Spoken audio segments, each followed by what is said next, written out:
2025 dulu.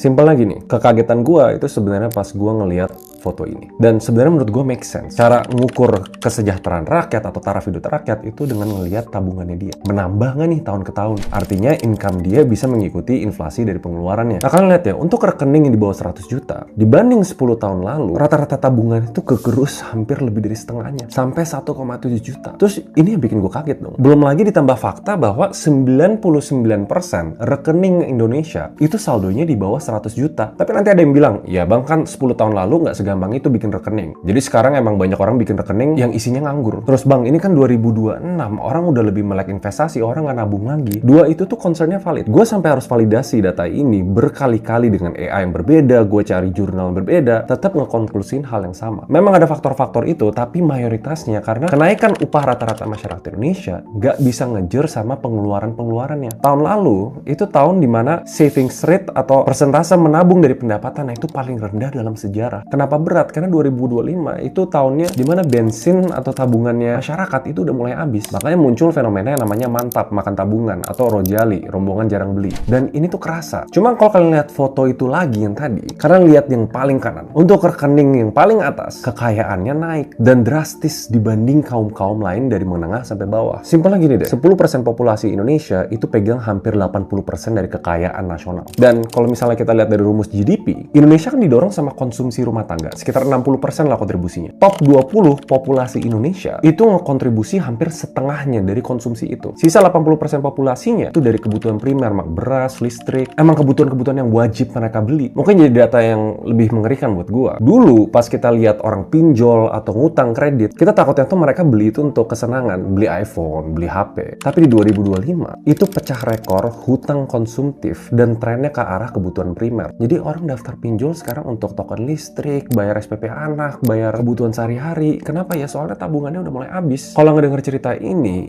kenapa di awal gue bilang 2026 itu tetap bakal berat untuk mayoritas dari kalian. Mungkin nggak seberat 2025, tapi setidaknya nunjukin satu hal yang clear banget. Yang untuk segelintir kalian yang nonton video ini akan bikin tahun 2026 jadi tahun terbaik di hidup kalian.